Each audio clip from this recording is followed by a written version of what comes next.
Hola, ¿qué tal? Muy bienvenidos a Unas Cuantas Verdades. Hoy ya es 1 de mayo. Feliz Día del Trabajador para todos y hoy vamos con un programa especial, ¿no? Por el Día del Trabajador, en una semana que cierra con muchas complicaciones para el gobierno, con muchos discursos de Javier Milei, en donde apeló a las agresiones, tanto al kirchnerismo como a los economistas que piensan diferente a él y a los periodistas, a los cuales volvió a calificar de corruptos, de ensobrados, de calumniadores, ¿no? Hizo discursos en muchos lugares. En principio, el lunes le tocó hacer el primer discurso de la semana en la Fundación Libertad, el martes en el Palacio Libertad, al hablar sobre John Maynard Keynes en una disertación destinada justamente a criticar al economista, digamos, que salvó a Europa de la Segunda Guerra Mundial o de la posguerra, justamente con políticas activas del Estado para producir desarrollo, producir trabajo, generar empleo. Y fue muy duro.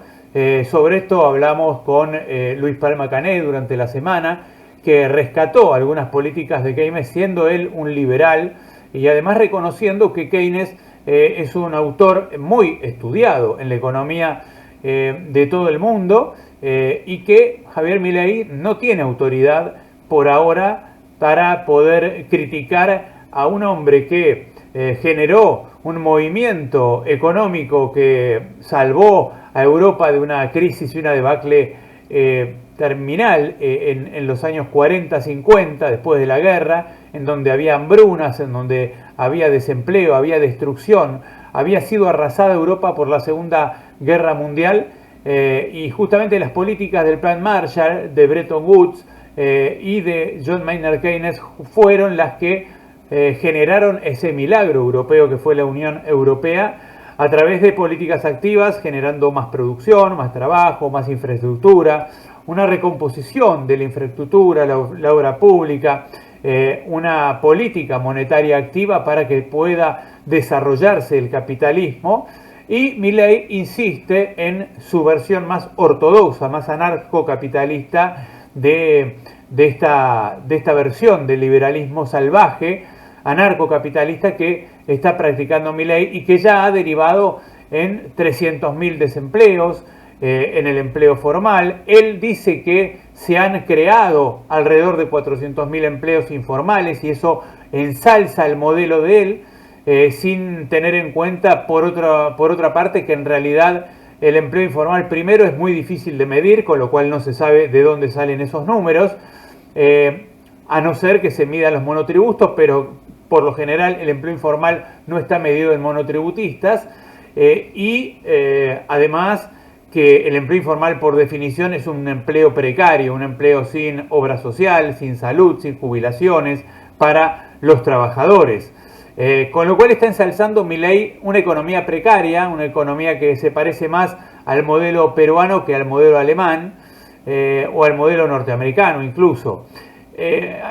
Javier Milei entró en muchas contradicciones hablando de su liberalismo, al cual define como el respeto irrestricto al proyecto de vida del prójimo, respetando y sin agresión, es decir, sin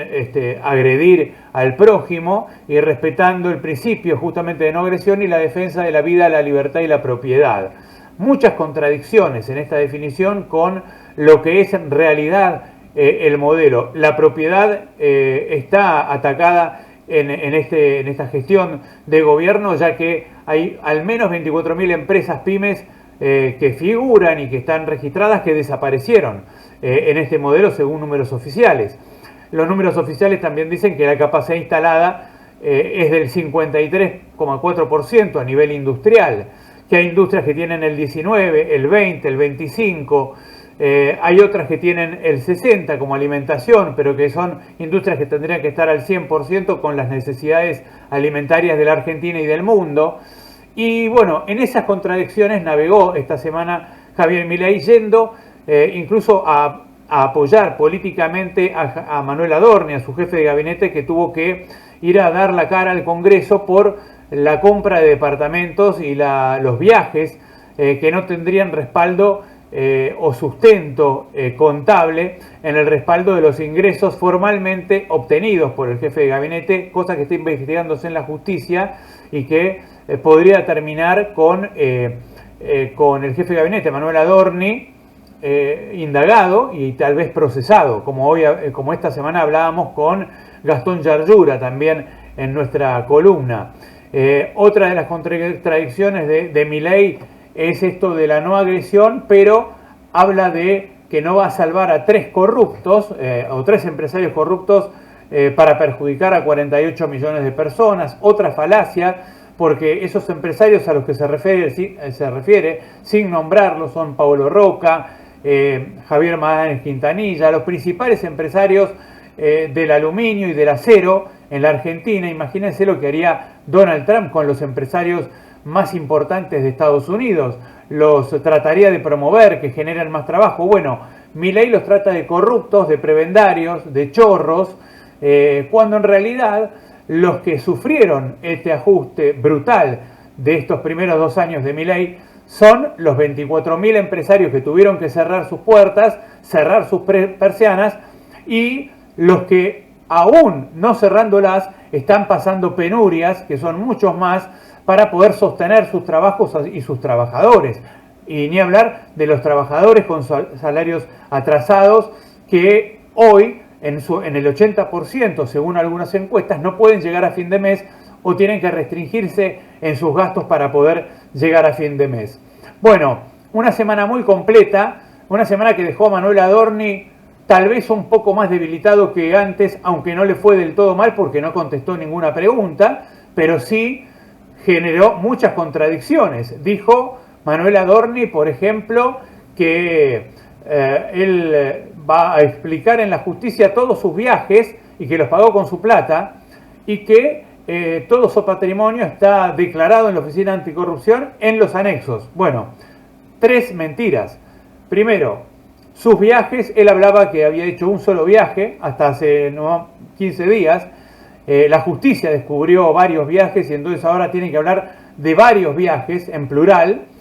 Él dijo que los pagó con su bolsillo, pero su amigo y socio Marcelo Grandío dijo que los había pagado él y además las facturas están a nombre de Marcelo Grandío en el viaje a Punta del Este en avión privado. Y por otro lado, según investigaciones periodísticas, se pudo determinar que en el anexo de la Oficina Anticorrupción no está declarada la propiedad de la casa en el country de Indiocuá como él dijo que estaba declarada. Por lo tanto, Adorni cayó en varias falsedades y además no contestó las preguntas. Recibió muchos cachetazos de muchos diputados, incluso Germán Martínez habló de la moción de censura, de reunir el número necesario. Tiene 125 votos, le faltarían 4 solamente para llegar al número necesario. Una situación en donde Manuel Adorni celebró por lo menos haber salvado la ropa, pero el paso por diputados le dejó más desgaste al gobierno de Javier Milei. Esto es lo que pasó en la semana en reducidas cuentas, sin tener en cuenta que, bueno, ayer hubo una marcha de la CGT que fue justamente en protesta del modelo económico y de la reforma laboral. Ya lo dejamos con este programa especial Feliz Día del Trabajador y a repasar todo lo que estuvimos hablando durante la semana.